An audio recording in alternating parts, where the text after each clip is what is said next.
गेल्या 10 दिवसांपासून सुरू असलेलं उपोषण लक्ष्मण हाकेंनी आता स्थगित केलंय। ओबीसी आरक्षणाला कोणताही धक्का लागणार नाही, तसंच ओबीसी आरक्षणासंदर्भात लक्ष्मण हाके यांच्या मागणीवर राज्य सरकार सकारात्मक असल्याचं आश्वासन मिळाल्यावर त्यांनी हे उपोषण मागे घेतलं। छगन भुजबळांच्या नेतृत्वाखाली राज्याच्या मंत्र्यांचं एक शिष्टमंडळ लक्ष्मण हाके यांच्या भेटीला गेलं होतं। त्यावेळी या शिष्टमंडळाने आरक्षणावर राज्य सरकारची काय भूमिका आहे याची माहिती हाके यांना दिली। उपोषण स्थगित केलं तरी आंदोलन सुरूच राहील असंही हाकेंनी म्हटलंय।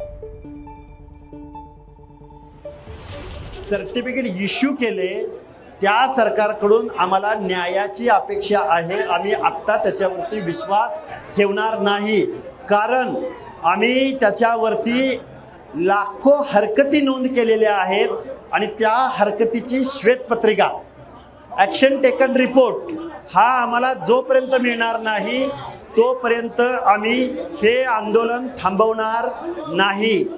हे आंदोलन स्थगित झालेलं आहे। वरिष्ठ आणि आमच्या सर्व संयोजन समितीच्या म्हणण्यावरून आम्ही हे आंदोलन स्थगित केलंय। हे आंदोलन थांबवलेलं नाही।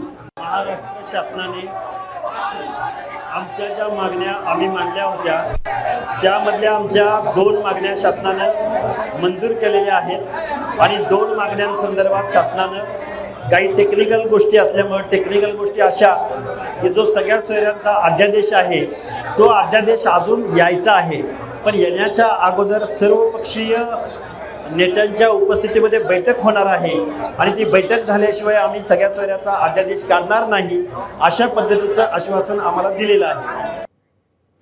दरम्यान छगन भुजबळ यांच्याकडून आता राजकीय आरक्षणाची मागणी करण्यात आली आहे। जातीय विरोध केला नाही तरी पंकजा मुंडेंना बीडमधून पाडलं असं भुजबळ म्हणाले, तर जातनिहाय जनगणनेला फडणवीसांचा पाठिंबा आहे असंही भुजबळांचं म्हणणं आहे।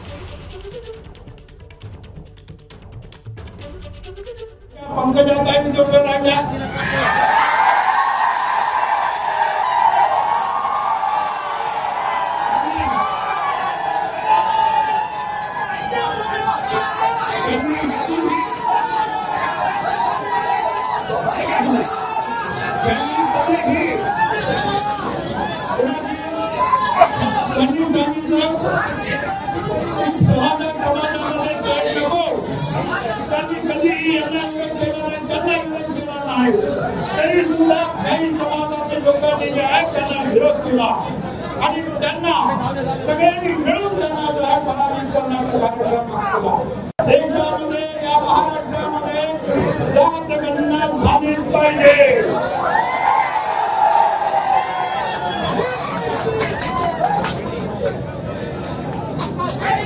अजितदादांच्या राष्ट्रवादीमध्ये तर त्यांनी मॅनिफेस्टोमध्ये होता की जातगणना करा। काल त्या भर मीटिंग मध्ये उपमुख्यमंत्री देवेंद्र फडणवीस यांनी जाहीर केलं की जातगणनेला आमचा पाठिंबा आहे। एबीपी माझा, उघडा डोळे बघा नीट।